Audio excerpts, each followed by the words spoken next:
Hello, welcome back. So, I'm going to continue the discussion.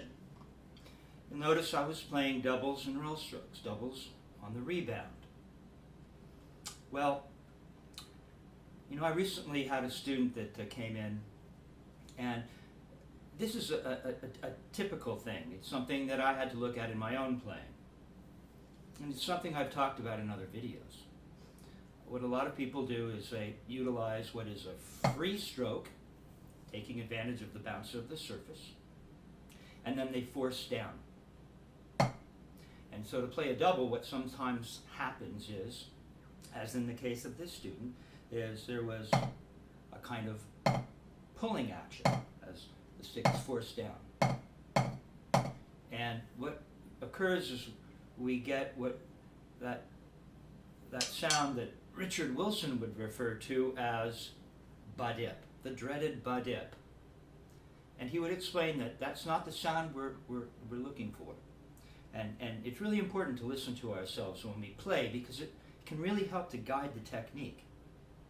What we're looking for is a ba-da, so that the second note is elongated and the two notes have the same length. Well, how do we achieve that?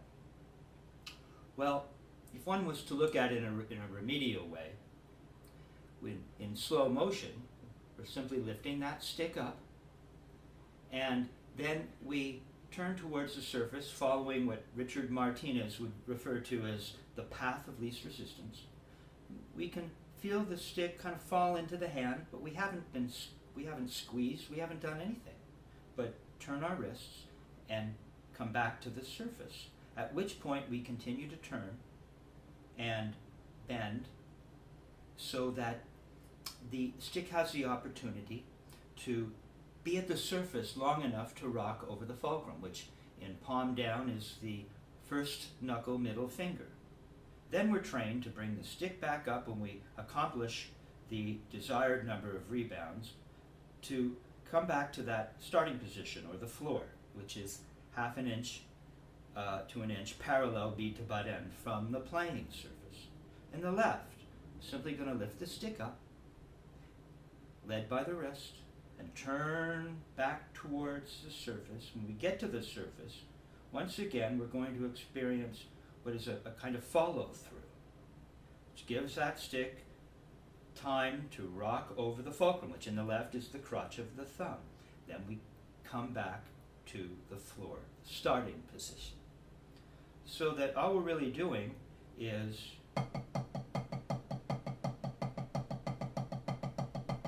turning our wrists.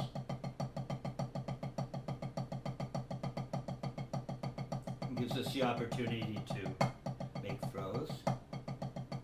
And notice we're landing open and getting that nice, open, relaxed quality that we're looking for. And so, once again, this whole thing comes back to the simplicity of simply turning your wrists and allowing the body to do nothing. Well, thank you. I hope this helped. Please visit kevincrabb.com, and I'll talk to you more next time.